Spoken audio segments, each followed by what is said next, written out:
আমার প্রশ্ন হচ্ছে কে অনারেবল প্রাইম মিনিস্টার, আপনি কি কখনো গ্রামে থাকতেন? আর ইফ সো, কেমন আপনার এক্সপিরিয়েন্স ছিল? আসলে আমার জন্ম গ্রামে। আমাদের গ্রাম টুঙ্গিপাড়া, সেখানে দুটো নদী, মধুমতি নদী এবং বাইগান নদীর কূলে। ঢাকা থেকে যেতে প্রায় 22 থেকে 24 ঘন্টা লাগতো স্টিমারে। স্টিমারে যাওয়াটা খুব মজার ছিল। আমার যখন জন্ম হয় গ্রামেই জন্ম হয়, এবং আমি প্রায় 8 বছর বয়স পর্যন্ত গ্রামেই ছিলাম আমার দাদা দাদির সাথে। কারণ আমার বাবা রাজনীতি করতে যেয়ে বারবার জেলে।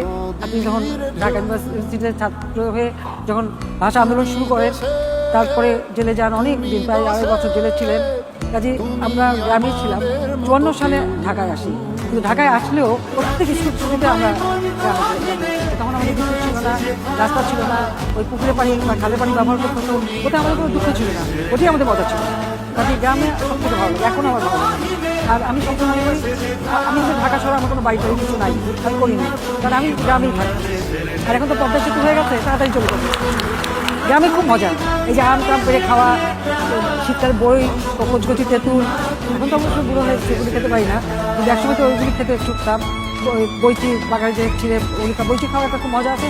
ওটা শক্তটা ভালো লাগে না, ওটা পেরে হাতে ডলে ডলে নন করতে হয়, তারপর খেতে মজা। তো এরকম বহু কিছু সেই গ্রামের স্মৃতি আমার গ্রামেই ভালো লাগে।